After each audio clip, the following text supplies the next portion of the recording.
I'd like to weigh in on the recent controversy surrounding the 2016 Academy Awards.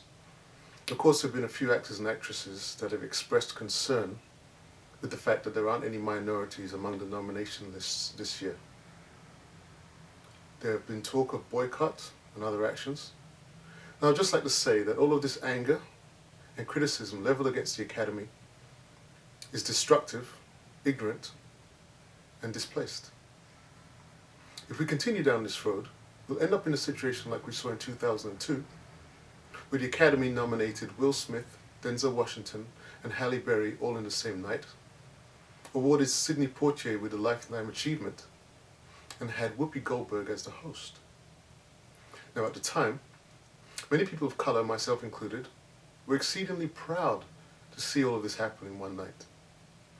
But it didn't take long for us to realize that this was really no more than a patronizing gesture by the Academy, and it was based upon them receiving the same type of backlash that they're receiving now. In my opinion, this actually took away from Denzel's win, which I feel he actually deserved that year. So do we want the Academy to patronize people of color this way once every few years? This would be unfair to our artists, because everybody will suspect, if they are nominated, that they were only nominated because the Academy felt the need to fulfill some sort of a quota. Secondly, it would be unfair to those that may miss out on being nominated when they actually deserve it because of this Hollywood affirmative action. Now let us look at exactly who's complaining. We have Jada Pinkett Smith, who's obviously upset because her husband Will Smith wasn't nominated for his role in Concussion. But perhaps the Academy felt that the 5 that were nominated were actually stronger performances than his. I know that I personally subscribe to that viewpoint. I mean, let's look at who was nominated. We have Eddie Redmayne for The Danish Girl, Matt Damon for The Martian, Michael Fassbender, Steve Jobs, Bryan Cranston, Trumbo, and Leonardo DiCaprio for his role in The Revenant. Each one of those performances was Oscar-worthy. And I would like to ask Jada Pinkett Smith, which one of those does she feel doesn't deserve to be among the nominations list? Now, I'm not saying that Will Smith didn't do a good performance. He did. He got out of his usual comfort zone of action movies and tried a more serious role this time. He attempted an African accent, and he did a pretty good job. But personally, I don't feel that his performance was stronger or as strong as any of those that were already nominated. Secondly, we have Spike Lee weighing in on this, which is no surprise to anyone. He weighs in on everything that has anything to do with race. You see, he sees himself as some sort of modern-day Martin Luther King or Malcolm X, some civil rights hero that speaks for all black people in America and around the world. Well, he doesn't. He's mistaken.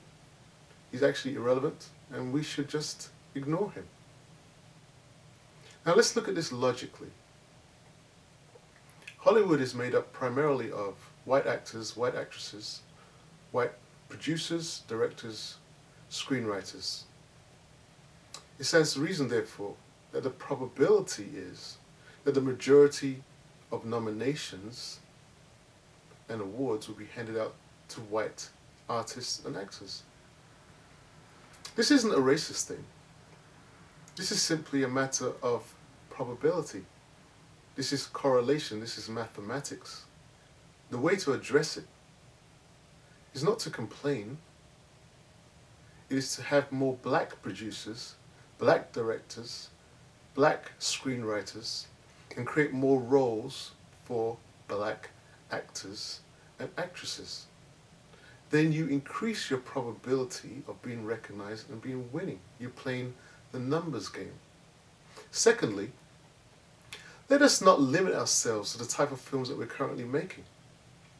Let us not continue to just make films about slavery and poverty and rap culture and biopics on a famous black civil rights hero. Let us diversify. Let us try other genres. Horror, thriller, drama, action, fantasy.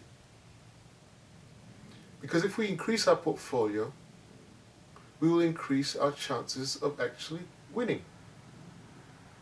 So in conclusion, let us not continue down this destructive path of criticizing the Academy every few years when it doesn't nominate people of colour. Let the Academy be free to nominate whoever they wish to. Instead, let us, as minorities, have more participation in the industry. Let us be better represented. Let us create roles for other minorities. Let us create films. Let us direct films. Let us increase our presence. And therefore, going forward, we will know that if we actually won an award or are nominated, we will know, and everyone will know, that's because we truly earned it.